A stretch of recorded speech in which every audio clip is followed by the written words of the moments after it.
Hola, hola, ¿cómo estás? Me da mucho gusto saludarte, espero que estés muy bien. Vamos a dar inicio a una lección más en el curso de comunicación y lenguaje. Para ello nos vamos a situar en la página 148 y hablaremos sobre un tema muy importante y es cómo se redactan las cartas personales y profesionales. Bien, vamos a conocer los tipos de cartas. La carta es una forma de comunicación escrita entre dos o más personas, según el contenido del que tratan y el lenguaje que utilizan. Las cartas pueden ser personales o profesionales.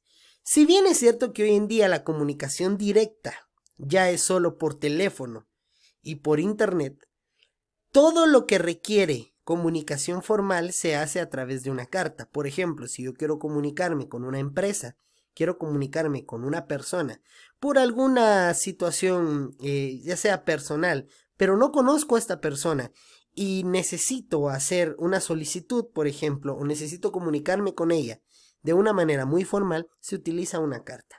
Así que vamos a aprender cuáles son las partes de la carta para que cuando redactemos cartas no tengamos ningún problema.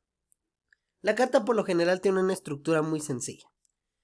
Si nos damos cuenta, ambas tienen, pues, en este caso, lugar y fecha, que es lo más importante. ¿Dónde y cuándo se redacta la carta? Siempre el lugar y la fecha va alineado a la derecha, ¿sí? Debe alinearse a la derecha. Si la carta se hace pues en digital, se utilizan los comandos que están en la computadora para alinear el texto a la derecha. Después está en este caso el destinatario, ¿sí? El destinatario es a la persona a la que va dirigida. Por lo regular el destinatario simple y sencillamente va en la carta formal, ¿sí? En la carta profesional, no tanto en la carta personal, porque en la carta personal pues va dirigida a una persona en general, mientras que la profesional puede ir dirigida a una empresa, a un ejecutivo o a un director de una empresa. Entonces, por eso es que se incluye el destinatario. Aunque muchas veces el destinatario pues también suele incluirse en el sobre. Esto para determinar hacia quién se dirige la carta, pero ya son rasgos externos a la carta en general. Bien, de ahí tiene que ir un saludo. Es importante el saludo. Puede ser un saludo muy corto, no es necesario escribir buenos días, buenas tardes o buenas noches, porque no sabemos en qué momento va a leer la carta la persona. Así que solamente puede ser apreciable señor, apreciable señora, queridos amigos, querida amiga, querido tío, querida tía, así como el ejemplo, etc. De ahí está el cuerpo de la carta, que el cuerpo de la carta es donde ya se cuenta todo lo que nosotros queremos comunicar, ¿sí? Así que la verdad es que las partes de la carta no son complicadas de conocer.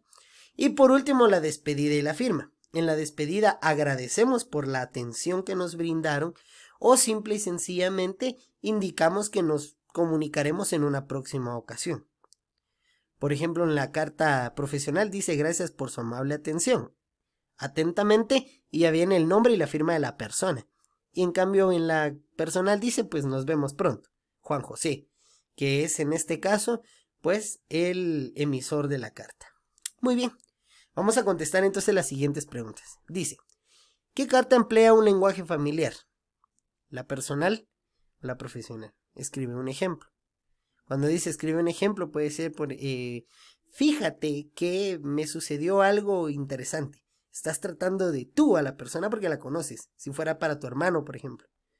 En cambio, cuando es profesional, por lo regular siempre es usted, debería de conocer, y el lenguaje es mucho más formal. Como que no es fíjate que, sino que quisiera comentarle que me sucedió, ya es utilizando términos no tan comunes. ¿Cuál utiliza un lenguaje más cuidado? Señala un ejemplo. Aquí está lo que estábamos mencionando. ¿Qué elementos comparten ambas cartas? ¿Cuáles son los elementos que comparten? ¿Qué información se ofrece en cada una? ¿Y qué diferencias encuentras? Tendrías que leer las dos cartas para encontrar estas diferencias. Escribe con tus palabras la definición de una carta personal y una profesional. ¿Qué es para ti una carta personal entonces? ¿Y qué es una carta profesional? Muy bien. Ahora vamos a ver la biografía y la autobiografía. Además de las cartas, los correos electrónicos o los diarios, existen otros textos personales como las biografías. En este último caso se trata de un tipo de texto que relata los episodios más importantes de una persona a lo largo de toda su vida. La extensión de una biografía puede oscilar de unos párrafos a cientos de páginas. Observa sus características en el siguiente ejemplo. ¿Por qué puede ser unas cuantas páginas o cientos de páginas? Pues porque va a depender de cuánto haya vivido la persona. En este caso estamos hablando de Magdalena Carmen Frida Kahlo, un personaje, una artista mexicana muy famosa, un personaje relevante para la historia mexicana. Y entonces las características son las siguientes. La biografía se redacta en un estilo objetivo e impersonal, quiere decir en tercera persona. ¿Cuáles son los verbos en tercera persona? Eso quiere decir que hablamos de ella, ¿sí? Entonces ella nació, convivió, hubo varios acontecimientos, o sea, casi todos en pasado, porque ya sucedió. No podemos decir ella va a hacer porque ya no es parte de la biografía porque no sabemos si vaya a suceder. Y la biografía solo lleva hechos reales. Muy bien. El texto se centra en el plano que más destaca de su vida, su profesión y su talento artístico en este caso. Se resaltan aquellos episodios de su vida importantes en su obra. O sea, episodios de su vida que sucedió durante su vida, pero que fue importante en toda su existencia. Y aunque es un texto objetivo, suele incluir expresiones subjetivas o valorativas que resaltan alguna cualidad del personaje. Por ejemplo, aquí dice personalidad sensible, ¿sí? Cuando decimos expresiones subjetivas, quiere decir que son cosas que no se pueden medir con exactitud, ¿sí? Por ejemplo, él es muy buena persona. Eso es algo subjetivo porque puedo ser muy buena persona solo con unos y puede ser muy malo con alguien más. Entonces es subjetivo porque no se puede medir en su totalidad, ¿sí? A eso se refiere con que es subjetivo. Muy bien. Vamos a resolver entonces los ejercicios. 12. Esto lo vas a hacer individual. Deberás elegir un personaje destacado de tu país y redactar una breve biografía. Sigue los esquemas. Datos de nacimiento, cuál fue su profesión, hitos de su vida, logros y otros datos que puedan ser interesantes o curiosidades. Puedes buscar en internet información. Si la biografía está escrita por su propio protagonista, se trata de una autobiografía. Imagina cómo será tu vida dentro de 2 décadas, eso quiere decir dentro de 20 años, y escribe en una hoja tu autobiografía. Sigue estos consejos. Prácticamente esto es para ver qué te gustaría hacer. Relata los hechos en primera persona desde tu punto de vista. O sea, aquí ya es auto, ese es yo nací en, y vas redactando.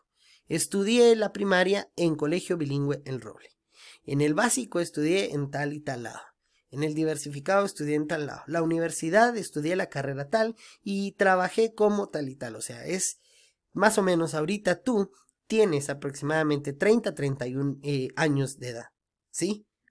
Estamos haciendo una vista hacia el futuro. Bien, y por último, busca información sobre la biografía autorizada y la biografía no autorizada y explica la diferencia. Investigarás qué es una biografía autorizada y qué es una biografía no autorizada y deberás escribirlo en tu cuaderno. Muy bien, espero que todo haya quedado claro. Si hay alguna duda o pregunta, puedes escribirme a través de la plataforma o WhatsApp. Cuídate mucho y nos vemos hasta la próxima.